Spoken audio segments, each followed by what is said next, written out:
Are you satisfied with your understanding of sustainability? If not, like me, imagine a journey together, a pluralistic one, with innovators, startup, academia, NGO, all together looking for solution to the greatest challenge of our time.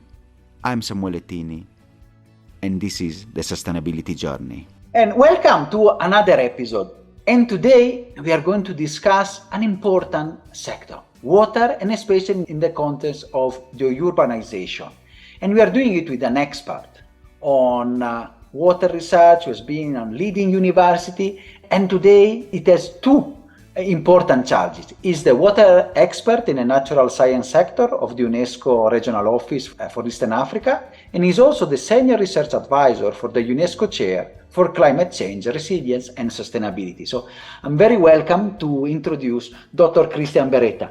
Thank you so much, Christian, for being here with us. Thank you so much, Samuele. I'm very excited to be part of your podcast, which is very successful, and thank you for inviting me. And Christian, you are a leading expert. You are designing projects and working on solving the issues of water, especially in urban planning. But before that and before the discussion also, we want to know the usual question. Who is Christian? What is your journey? My journey started as an academic at the University of Genoa in Italy, where my background is environmental and civil engineering, and I focus on water resources management, and hydrology.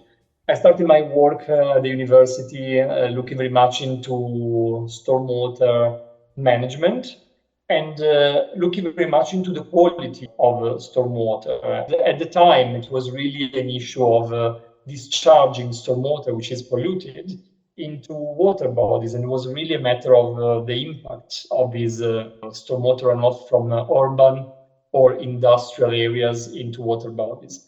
So a lot of my work initially was about monitoring programs and really supporting the agencies that were in charge of providing permission for discharge and protecting the water resources. I had the opportunity to join after my PhD, to join a research group at the University of Florida as a postdoctoral researcher. I moved to Florida, where I spent 4 years very much working on the solution, not only the quality of stormwater runoff, but also how can we control pollutants, which type of solution we can use. And particularly, I focus very much on nutrients because in Florida there are very, very limited restrictive criteria for discharging lakes and rivers on nutrients. The Florida Department for Environmental Protection was really sponsoring the university to study the issue and understand it better. That was work very closely to the government and to the Environmental Protection Agency, where we tested different systems and came up with a solution that have been lately applied, and also doing monitoring program at the state level in Florida.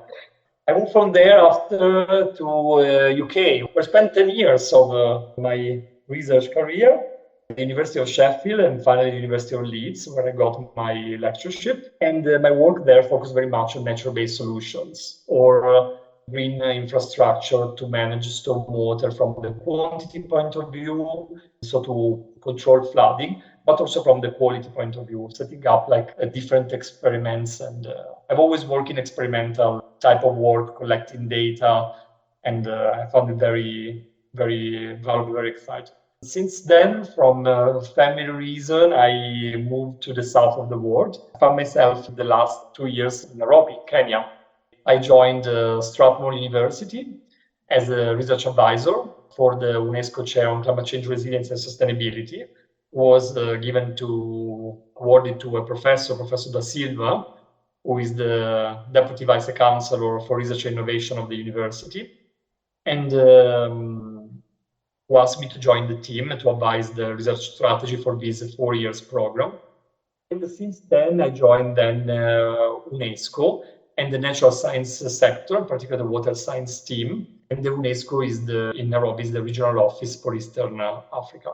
What a wonderful career and really big achievements. Now spanning from 3 continents, Europe, the Americas, and now Africa. And especially Africa now, we know that by 2030, a population on our continent will raise of more than 200 million people. And it will have also a rapid urbanization. So from your research that you really pointed out the work, and especially a factor overlooked, stormwater and the water management, why is sustainable design so important in the context of water management? And have you seen the evolution in urban water management over the years? Yes, Samuel, very, very much. I mean, we know that rapid urbanization is happening. It is happening also rapid population growth. And the climate change is very well known. We know that urban areas host already 50% of the global population. It is projected to reach 60% by 2050. And the water demand will increase by 55% globally. These challenges that we are facing are impacting very much our city, and what we are observing is that we have increasing water scarcity due to overexploitation of the resources. And we are observing urban flooding when due also to climate change, but also due to not properly planned urbanization. And when the rainfall runoff is exceed the capacity of the drainage systems, and then we have the degradation of water resources. So it is estimated that 4 billion people will be living in water-stressed areas, and that the number of people at risk from floods will rise to 1.6 billion by 2050. That, of course, are driver from the sector. As you mentioned, urbanization it has consequences that possibly we overlook. And in this sense, it is clear is that with urbanization, we are changing the natural water cycle. So what was supposed to happen normally through the presence of vegetation, that is, it rains and then we have water infiltrate in the soil and recharge our groundwater. And then there is a massive amount of water that goes up to the atmosphere through evapotranspiration. And only minimal water is overland flow, what we call runoff. In a situation post-development, this natural cycle has been disrupted and changed. And what we observe that infiltration becomes very little, because now instead of rural areas, we have cities with roofs and parking areas and car parks. So the groundwater is not recharged. The evapotranspiration becomes very low because there is no vegetation. And what we deal with now is a massive amount of rainfall that becomes runoff. So a massive volume of water that we need to deal with. And this is what is causing flooding, for example, in these areas. To deal with this water, the traditional approach, like let's say before the 80s, was really to convey this water as soon as possible away from the city. And this was by building pipes, underground pipes. Normally these were combined sewer system that were collecting rainfall and wastewater, and then, treating this water. And now, in time, this system became really not sustainable. And the problem is that it's too much water coming into these systems. And so what is happening is a phenomenon that is called combined sewer overflows.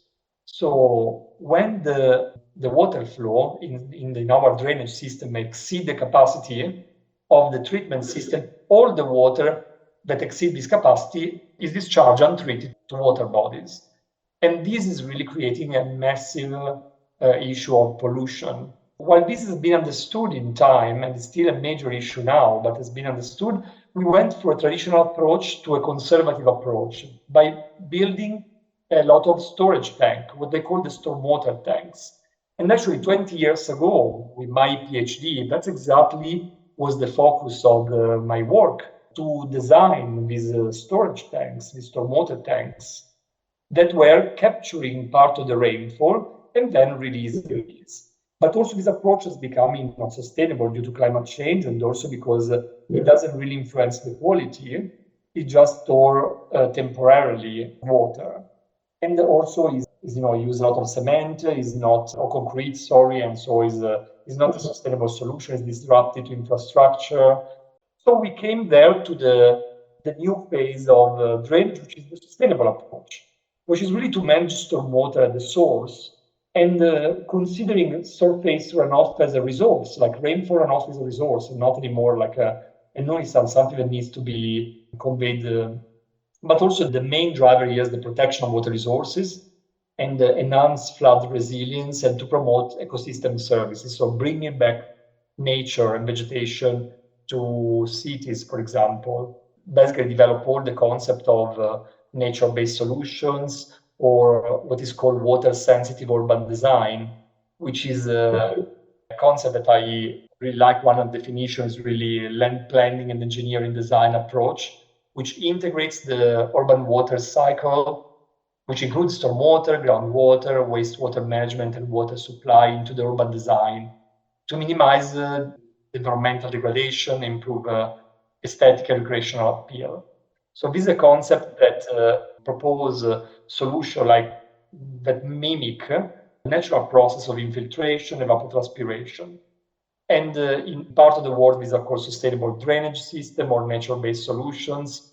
And really the design of these systems look into aspect of water quantity, water quality, but also at amenity and biodiversity. So to create and sustain better places for people and to create and sustain better places for nature, while at the same time addressing the flooding, so the water quantity and the treatment solutions. And often, I would say often overlook a problem, but we are now sometimes, especially in this part of the world, facing the Nino and the floodings that will happen, and rapid urbanization can create problems. And sometimes it can be ironic in a way because we have water scarcity, sometimes we have massive amount of water coming, which can be used. Maybe, Christian, how we can leverage this, especially for our areas, because if you see the amount of water that in some areas is 700, 800 millimeter, but maybe concentrated in a very short period. So they wreak havoc, and then we have a desert for other months. How we can use that resource? No, thank you so much. This is a really, really good question. In fact, what we are observing really where we are, like in the Horn of Africa, we're really observing these very dry periods. And now we experience the last 2 years an unprecedented drought. And when it rains, we have really flooding and disasters. And some numbers, some that you can see is that, the Horn of Africa drought impacted 36 million lives and livelihood, and with 20 million facing emergency food insecurity. At the same time, flooding is something that we are observing, and it will become possibly even worse with the scenarios of climate change, where we expect to have more frequent extreme events. So how really can we leverage these? First of all, once you have for 2 years in a drought, so we need to take these into account in our strategies. So it doesn't become anymore an emergency, it's really becoming like a crisis that is a recurrent situation. It is true that stormwater and flooding is not used at the moment, and definitely we have potential to use this water by doing rainwater harvesting. This is very common, but also by doing what is called managed aquifer recharge. So using floods and stormwater to recharge the groundwater. And these are engineered systems, can be also natural-based solutions that make best use of flood water to recharge the resources. Also something, Samuel, that is not mentioned much is that groundwater is really a resource that is not exploited as we should. And we know for sure that the Horn of Africa is rich in groundwater, but the issue is becoming access to this groundwater. There are not the right investment to tap into these resources. And something that for me is very striking for the amount of groundwater is used for example, irrigation. So in Sub-Saharan Africa, the total cultivated land is under irrigation, and only 5% of that is irrigated with groundwater. So these are resources that we definitely need to look into, and to do so, we need to go back to understanding the resources, the ability of the resources. I feel really there's a need to look into that. Actually, the work in UNESCO is very much focused, my work on water security.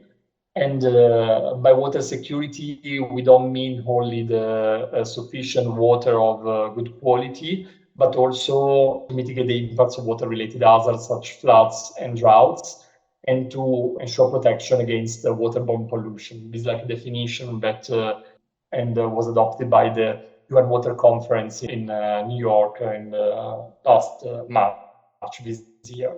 To tap into these resources, we really need a better understanding, and I think really we could change the dynamic of countries if we tap into the resources properly. And some issues that really the groundwater policy is primarily focused on the use of groundwater after abstraction. And groundwater is often perceived as a private resource, like if it's in my land, I can use it. So the government needs really to fully assume the role as a resource custodian, view of common and public good aspect of groundwater. At the same time, good use of stormwater and floods to recharge resources or for other use for livelihood, I believe we could approach the issue of water stress, water scarcity, and flooding. It's really an important topic, and we can see how we can leverage this solution really to support what is the adaptation, the resilience, especially of our area. And I want to go on that part a bit deeper. So, can you share some practical solution and impact stories from your research, something that really you have seen is working on the ground and can be useful, for planners, for people that they're out there? The fact I've been working in different contexts, and so I see solutions that are really suitable for certain contexts, and in the south of the world, like here in where we are in Kenya. So in my work in the US, we solution to tackle, for example, nutrients from the stormwater were tested, and we found something very valuable, created a media, like a filtration system, which was an aluminum oxide coated media, which could really control nutrients. Fantastic application, for example, in car parts, where the media could be like a permeable cement or pavement. And I can see really a great opportunity there to really play with engineered soil to trap pollutants. I worked a lot in the last years on the biofiltration systems. And these are a type of nature-based solutions which include vegetation and soil. And part of my work was really how to optimize the soil and the plants for the type of climate to control flooding and to control pollutants. And we use, for example, engineered soil, like we've been mixed with the soil, like activated carbon or zeolite, and having very, very excellent results. Of course, this is an application in a part of the world. Other type of solution could be really looking at how to maintain, for example, the drainage systems. So certain city, for example, I work in Accra in Ghana, they have adopted community-based maintenance of urban drainage systems. Why this is important? Because when we do have a drainage systems, then south of the world many times is used as a collection for solid waste. So there's an issue of solid waste management, and this solid waste that goes into the drainage system, which normally are open channel, really reduce the capacity and can create really major issues in flooding. So a part of the work there was really to inform the community of when this maintenance, which was really collection and cleanup of the drainage, really maintenance of drainage, could have been more efficient, could have been done, which I thought it was very useful. But also the work that we are doing now with UNESCO on water security involved very much the community, and we're using what is called community-centered approaches or people-centered approaches. And one of the approach that we propose in with UNESCO is the use of CRIDA, which is climate risk-informed decision analysis methods, which represent a bottom-up approach to identify water security risks. And it is sensitive to water vulnerabilities of indigenous population and is guided by a gender perspective.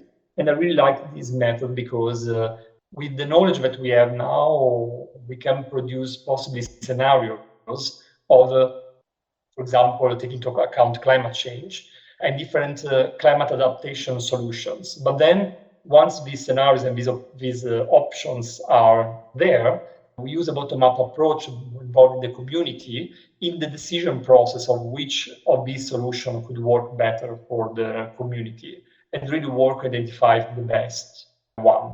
And I see these methods should be applied in any project regarding climate adaptation solution. And in my case, really relatively much in how to manage water resources sustainably. I can see the example from let us say, the Florida side, even from the African aspect. So we really have solutions that they can suit different environments and really support and tap on these resources, otherwise going to waste, and which with the water scarcity and the problem that we are facing should now become a resource, or now also to face the adaptation needed, not for the climate change. And to do that, I think that people maybe in the audience, especially planners and people that, especially in this side of the world, which is rapidly urbanizing, we can see construction and building every single day mushrooming in all our estates and area. So how we can integrate sustainability in design, construction, and maintenance, really, in our work? First of all, I think we should really step back 1 minute before thinking about implementation. And in order to avoid past mistakes, we really need to look into knowledge-based creation. So we need to understand what is the issue in its complexity and possibly addressing it through a multi-sectoral and multidiscipline approach. We need to really go away from the business as usual type of approach. And that is something we observe like in different projects. Like we use, for example, drainage systems that are piped, like with pipes underground, because that has been done in the past. That is the business as usual. We know how they perform. We know how to design. But we also understood that in time, this is not working. And we understood that, it is possible to design in a more sustainable method. We do have now the knowledge, and we have enough knowledge to start to implement nature-based solutions. In the world, there are certain countries, like for example in US, in Portland, Oregon, or in Melbourne, in Australia, they decided to start to implement these systems, and at the same time study them. But other countries have a more conservative approach and look really at, we don't know enough, we need to know more. I mean, we have been teaching these systems for the last 5 years, at least in my experience, or even more, even 10 years, at the university, really with the intention of changing the mentality and considering always a more sustainable solution rather than a traditional one. Or a combination of the two, but always having in mind that there are possible solutions that can look into different multiple benefits. But also when I say multi-sectoral discipline approach, we really need to apply these. We know for sure in situations like that we are seeing, for example, with informal settlement, is never a problem only of drainage, it's a problem of drainage and solid waste management and sanitation. And until we tackle and address this issue, not in a silos but together, I don't think we can overcome the issue that we are facing. For example, informal settlement that are always subject to flooding and the cholera outbreak, and due also to poor sanitation. It is something that needs to be addressed as 360 degrees. And I do think we have the knowledge, and there would be the need of collaboration and the use of different expertise. I really like also the way you holistically put together the dimensions. And one thing you touched really made me think how we can also foster, and especially with your role in the academia, the new generation of planners, the new leaders. And you are teaching in one of the leading universities, one of your role in Nairobi. So where the leaders from not only from Kenya, but all Africa, they are coming out even from the region. So how we can foster research in emerging economy, how we can input more towards fostering sustainable solutions, not just the traditional business as usual pipe, as you mentioned. And how this, your role at the UNESCO, especially the UNESCO Chair for Climate Change, Resilience, Sustainability, can contribute to this? There are several ways to do that. But having my academic possibly hat at the moment, I think really it starts to having the capacity, the skills, and the right education. So looking at the curriculum and changing those to, for example, this is something we're discussing with Strathmore University, to changing and developing postgraduate studies with a sustainability development focus. And sustainable development focus, and this I think is very important. I'm very glad that the University of Leeds was teaching a course that was called Sustainable Engineering Solutions.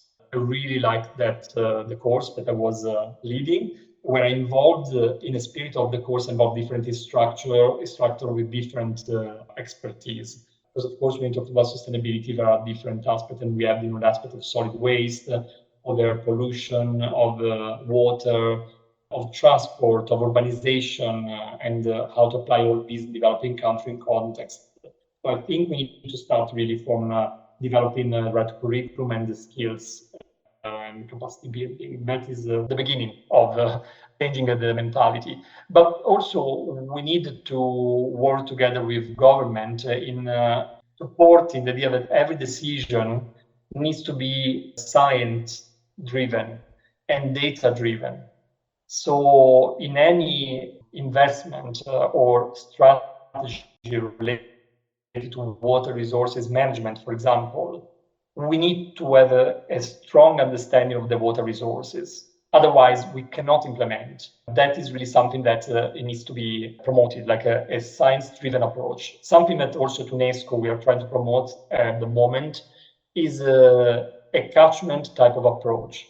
We know, for example, in Kenya, like through devolution now, the power is at the county level, but we know also that water resources don't have boundaries. So we need to look into the water resources at the catchment level that of course include more counties and sometimes include also a transboundary type of resource in different countries. For example, in this moment, we are looking at Lake Turkana water basin, and 90% of the Lake Turkana in the northern part of Kenya, 90% of the water is coming from the Omo River in Ethiopia.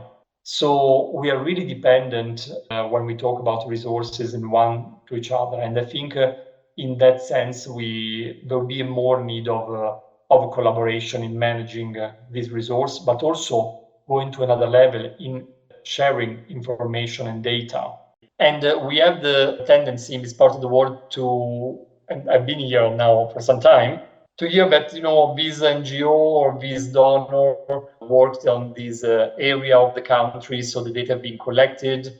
There is no need to look into that anymore. But, I think it is important at this point to really gather all these data and previous leverage on previous existing work, but also looking at the quality of this data to see if they serve the purpose for what we want to do, for any adaptation strategy or intervention in water resources that we want to do.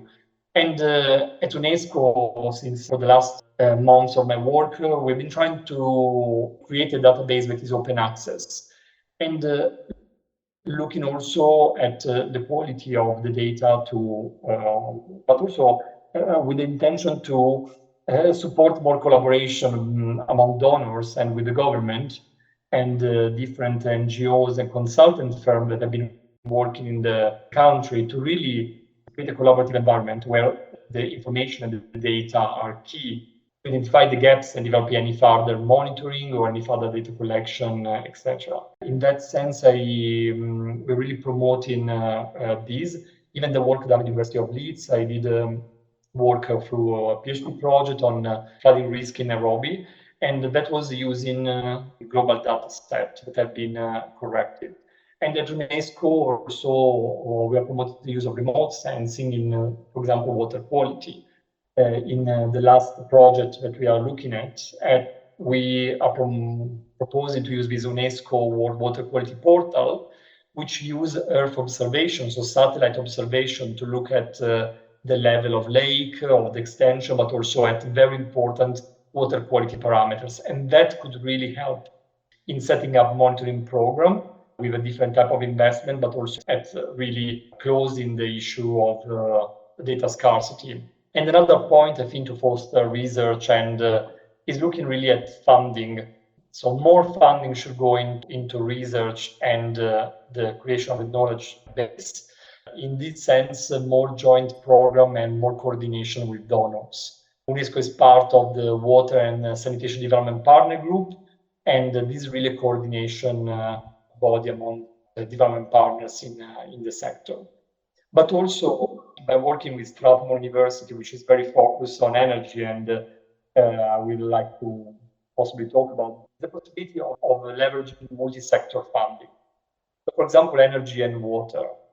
And that is something we are looking at in a project with Strathmore University on green hydrogen production. You are launching already and capturing the idea, because from your description and your CV, and I really want to thank this wonderful lesson that you are giving us, because it's opening up my mind, and especially also the listeners, on how this overlooked water sector can be so crucial, especially for our life and for sustainability. And also you mentioned that you are also working in two wonderful projects that are really at the conjunction of water, energy, and also looking at the renewable energy transition towards green energy. So we are talking about hydrogen, and we are talking about in the Just Green Africa project and the One Planet project. So can you explain a bit these two work that you are leading? Absolutely, Samuel. Yes, these projects are with Strathmore University and with a partner on two European Union-funded projects. And the one is the project on green hydrogen. We know that Africa has a unique potential to exploit low-cost renewable energy to produce green hydrogen for domestic and external markets. And green hydrogen can become, in fact, a booster of sustainable development of the continent. This project really has the goal to promote European and African green hydrogen stakeholders' interaction in order to unlock a just green hydrogen transition for both continents. And this is a transition that could be sustainable from a social, economic, and environmental point of view. In this framework, 11 partners from Africa and Europe joined their forces, experiences, modeling tools, and network to really support green hydrogen promotion in Africa and Europe in a mutual benefits way, supporting local capacity building and understanding which could be the area of major interest where to act first to exploit Africa green hydrogen potential. Now, this is a project led by the University of Geneva and is funded within the framework of the Clean Hydrogen Partnership. What possibly is less obvious is what is my role besides coordination of the part from Strathmore is the fact that to produce green hydrogen you need water. While you will need 9 liters of pure water to produce 1 kilogram of hydrogen, actually the water need is much more because it needs to be purified, and there are other water requirements for the whole process. So what we are trying to do in this project, also from what I'm trying to do and I'm leading in this project, is looking at the groundwater resources for green hydrogen production. In a place where water is scarce, of course, these bring a lot of questions and a lot of issues. So we are exploring really the possibility of using of groundwater and potential investment from the energy and water sector together to one-tap groundwater resources, also for the population and communities, of course. So this is a very exciting project. It started in February. It will last for 2 years, and the General Assembly and for the project will be in Nairobi at Strathmore University in February 24.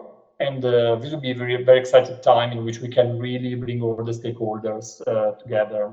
The other project you mentioned is the One Planet, which is the open source Nexus modeling tools for planning sustainable energy transition. And which is often planned, the Look Really project across Africa.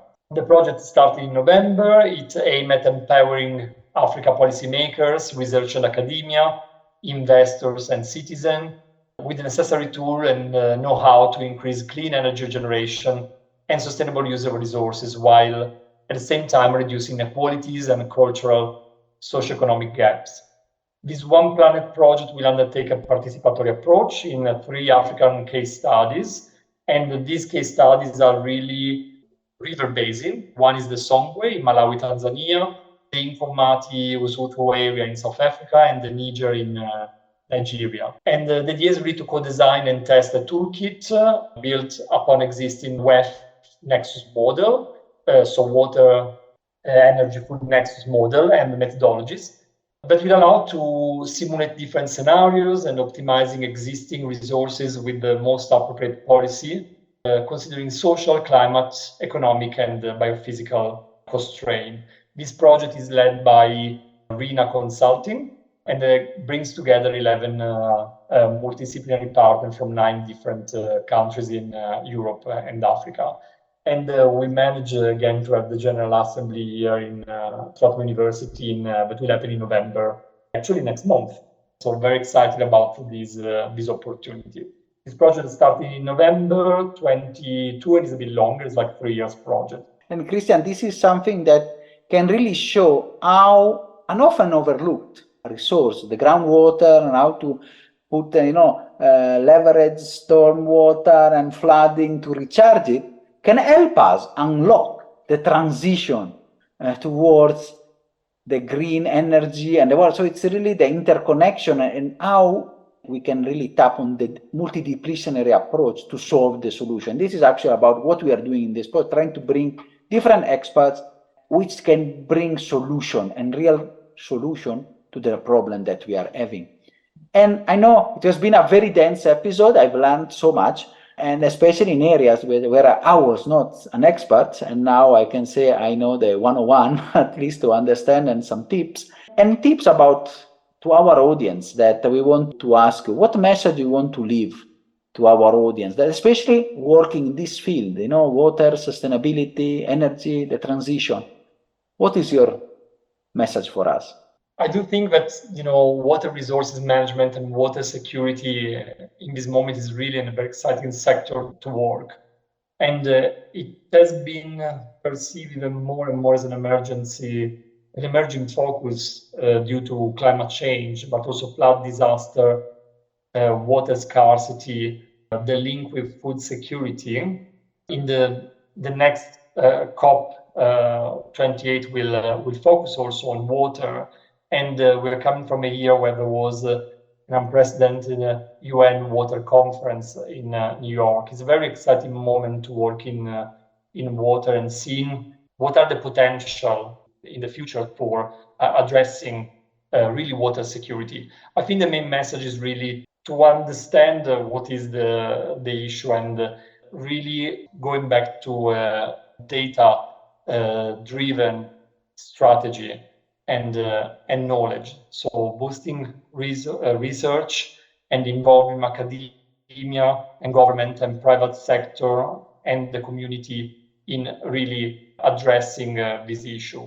What I'm observing and what I see is that sometimes it's not a matter of not having water, it's a matter of not having access to water. And that is the work that, we all should do. But also really understanding the consequences and how always thinking a sustainable matter. I'm thinking also going to the level of elementary school and middle school. Like I'm not sure, how many people understand the implication of pollution and of pollution of groundwater, for example. There's a lot of information that needs to be passed from a very early age. And that I think up to the university and up to developing skills at the government level to better address. So, and also, I really want to connect to what is the title of this podcast, the Sustainability Journey. I really do think that of the importance of learning from the journey. And I've worked in different aspects and in many projects, in many proposals, and a lot of consortium have been developed, brainstorming and bringing, a lot of expertise. A lot of very good expertise is here in Africa, and we need to leverage from what we learned from the past and really look at a sustainable way to forward. But understand the importance of the lesson learned. And this is why I go back to the data and the need of leveraging of what has been done before. This data needs to be accessible, and a collaboration among countries and organizations should be really promoted in order to manage the resources in a sustainable manner. It's the only way. It's actually the only way. We cannot repeating what has been done. Fantastic. No, Christian, thank you. It has been an honor and a pleasure listening to you. I really like your message, because without data and going in depth, sometimes we have linear and very shallow understanding and discussions, but we really need to have a very in-depth conversation on how to manage the precious resources and how it is possible as well to create the future for our planet and for our species in the next maybe 50 to 100 years. We need solution, and we need people brought by data and working to really go away from the old way of doing, learning from the mistakes, and then deliver solutions that are really sustainable. So thank you so much, Christian, for your wonderful episode. Thank you. Thank you so much, Samuele. It was a pleasure. Thank you. Are you satisfied after this wonderful episode? Let's continue together our sustainability journey.